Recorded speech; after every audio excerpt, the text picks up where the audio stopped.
I used to sleep in my family's basement. They had refinished it a few years back, and when I turned 16, my parents let me move into the spare bedroom in the back corner of the basement to give me a little more privacy. It was a pretty sweet gig. There was a small rectangular window above my bed which looked out towards the backyard, and my furniture was situated so that I faced the door when I laid down. Just outside the bedroom, in the main living area, there was also a small bathroom. Everything I needed to spread out and feel just a little bit more mature. The basement was technically a family area, but no one really came downstairs except for me, so it was usually pretty quiet. I wasn't in the basement for a full month, though, before I started hearing noises outside my room at night. At first, they were pretty minor noises, a scratching here and there, the sound of someone mulling around in the living area, the kind of sounds that might scare a little kid. But I was pretty much an adult, and I kind of just brushed them off as noise from upstairs or maybe my pet cat messing around at night. Eventually the sounds started getting louder and more frequent. Sometimes I swear I could hear someone whispering through the crack in the door frame. I couldn't quite make out what was being said, but it sounded something like a drawn-out, "go to sleep." It was pretty weird, but I was always tired from school and my afternoon job, so I sort of just passed it off as fatigue and usually just went to bed. Besides, I kept the door locked at night, so it's not like anything was going to get in. One night, however, I was up really late reading for school. I had a book report due the next day, and I had kind of procrastinated until the night before to finish reading the book. So there I was, laying in bed, just reading some Ernest Hemingway, pretty solid stuff. But I was never a big fan of literature, and I was tired anyway, so I was starting to half fall asleep. Suddenly, there was a distinct, heavy pounding at the door. The handle started jiggling hard, and the door started shaking in its frame. It was like someone was trying to break into my room, but it was well after midnight. My parents were already asleep, so it wouldn't have been them, and no burglar would dare make so much noise trying to break in somewhere. I was shocked and terrified. The noise simply got louder and louder and more violent. I was afraid that the door might burst right off the hinges. And then, just as suddenly as the noise started, it stopped. Silence. Needless to say, I was utterly terrified. I couldn't move. Every breath I took felt like it was as loud as a blowhorn as I struggled to remain calm. I put the book down next to me and just continued to stare at the door. Nothing moved.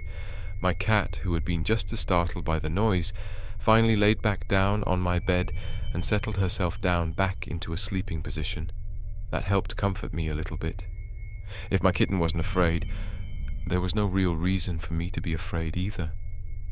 So I decided that it was time to turn in for the night, and I pulled up the covers. Maybe it was from the adrenaline still surging through my veins, or stress over the fact that I didn't complete the week's reading assignment, but I just couldn't fall asleep. No matter how hard I tried, I just kept thinking about the pounding on my door. But I just kept laying in my bed, trying to zone out and get some shut-eye. After a while, I started to hear the whispering again, this time more clearly. I could distinctly hear a voice telling me to go to sleep. This really freaked me out, and I was about to call my parents on their cell phone when the whispering stopped. The silence was thick and heavy, and the air like cold jelly. I swear I could barely breathe in my room. Then, if breathing was difficult before, I simply stopped trying when my cat sat up, her ears perked straight up on alert. She was shaking her tail back and forth and staring straight at the door, as if there was a dog or some other animal just out of my eyesight. Then, as clear as day, I had my door handle unlock with a heavy click. My eyes grew wide as I watched the knob turn and the door gradually creak open. I couldn't believe what I was seeing. Had my door really just unlocked itself? There was no way that this was real. Then, my worst nightmares came true. As the door continued to creak its way open, I saw a hand slowly reach its way around the corner of the door. It was like a person's, hairless, but with long, grey and very sharp claws. Its skin was leathery and wrinkled, its fingers disproportionately long for the rest of its hand. That's when I knew there was no way this was a human hand, but I didn't know what it was. I was way too scared. I didn't even know what to do, so stupidly, I just pulled the covers over my head and clenched my eyes as tightly as I could. I didn't breathe. I didn't think. I just hoped for dear life that whatever it was trying to get into my room would just go away. I could hear the doors creaking stop, and I listened as a more normal silence took control of the room.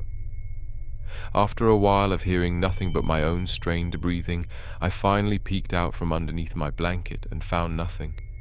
There was absolutely nothing inside my room besides myself and my sleeping cat.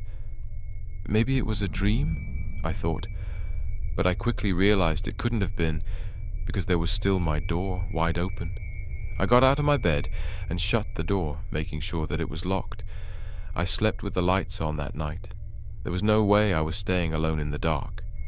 The next few days were relatively sleepless. I was up late every night, seeing if that thing would reappear, almost hoping that it would. It wasn't that I really wanted to see it again. I just needed to know what that thing was, and ideally, get it the hell out of my house. I took a knife from my mum's butcher's block and hid it underneath the head of my bed. I don't know what I thought I would do with that knife, but it gave me some form of comfort and helped me get some sleep.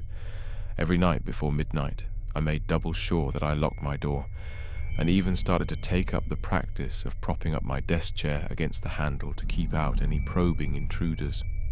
The whispering still went on, and there were a couple of nights where I swear I heard the handle jiggle a little bit, sometimes louder than others, but my door never reopened, and that thing never reappeared. So I brushed it off. I figured that it must have just been a really lucid nightmare, and that it was all in my head. And after about a week, the noises stopped altogether. A few days later, however, I got sloppy. I'd come in pretty late from hanging out at one of my friend's house. It was easily 1 or 2 in the morning. Luckily, it was a Friday night, so my parents, who were already asleep, didn't really mind that I was out so late. I went back to my room, and without even closing the door behind me, crashed straight down onto my bed and fell into a deep sleep. Around 3:30 in the morning, I suddenly jolted out of sleep. I was dripping in sweat, and my heart was pounding furiously. I could see in the corner. My cat was crouched down, her tail bushed out in defense position as she was humming with a deep, unearthly growl. I could see that she was looking just past my other shoulder, but I was terrified to turn around. I knew I was about to see something that I didn't want to see. But I had to do it, so, breathing heavily, I turned slowly towards my right-hand side. There, hunched right over me, was this creature. It looked like a human, but what skin you could see looked like dry leather. The thing was covered in tight wrappings, almost like an embalmed person, but was all one color. I stared at its face in horror. Its mouth simply drooped open, agape as if its jaw were broken, and I still shudder to think about it. It had no eyes, or none, that could be seen. Simply an impenetrable darkness where its eyes should have been. I wanted to scream, to cry out for help, but no noise came out of my throat aside from a weak, gargling sound. That thing then reached out its hand, placing one of its long, bony fingers on top of my mouth, and said in a sickeningly sweet voice, "Shh, now. There's nothing to worry about. I'm just the Sandman." Then it breathed in my face, releasing a yellow, powdery dust which instantly sent me into a dark, dreamless slumber. After I woke up the next morning, I spoke to my parents, telling them I simply wanted to move out of the basement and back into my old room with the rest of the family. To this day, I still can't tell them why. Just the thought of it frightens me too much. Besides, they'd never believe me. I hardly believe myself. They'd probably just tell me it was just a dream, but I know it was real. I felt the Sandman's cold finger against my lips. I watched as he unlatched my door from the outside. Maybe it was a dream, but I know that I am never sleeping in that basement again.